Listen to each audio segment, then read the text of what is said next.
नाम को जोहार और आपे को सगुन दाराम इन ब्लॉग वीडियो रे और आपे को दाराम तहन कना इन ब्लॉग रे। तो गाते को तेहेन दो ना हस्बैंड सला मेरम गुप्पी तिलिंग हेज अकना। तेहेन दो बापला ओड़ा कना तो हातम तको ओड़ा रे, ओना खातिर ते बाबा बाय हेज दाड़ायादेआ और इनिन हेज कना और हानते रे पे नेल दाड़ाय कना हानी हस्बैंड हेज कना। और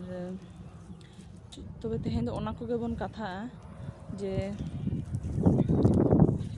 मेरम को तले मेना माने एड़े से सारी लिंग हेज कना मेरम गुप्पी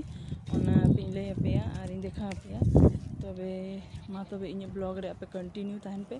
और ब्लॉग स्टार्ट मांग से लहा मांग रे इनियन मेने कि जहां को जुदी बापे सब्सक्राइब का पे लाइक का तो आपे जल्दी जल्दी लाइक पे और शेयर पे और सब्सक्राइब पे और बेल आइकन हो दबा का पे तो चाणे बाणे और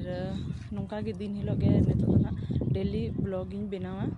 और नापाय नापाय ब्लॉग हिजुआ आपे को लगी ते और बेल आइकन हो पे दबाया तबे तो आपे हो नोटिफिकेशन चला तबे कते पे नेल दाड़े तिया वीडियो। और नय तोरा नय पे नेल दाड़ेइन कान गया नय नोते रे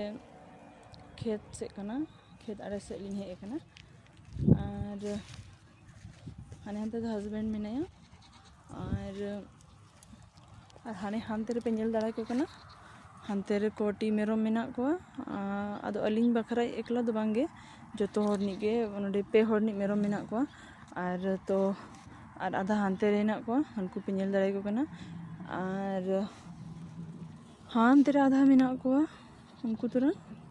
और नय अयुब बेड़ा नेल दाड़े कने पे हाने हानते रे चांदो बंगा मेनाया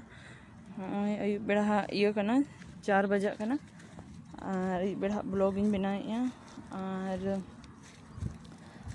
नय पे नेल दाड़े कना मौसम को नोते ना चेक लेका मेना एनांग दो तहन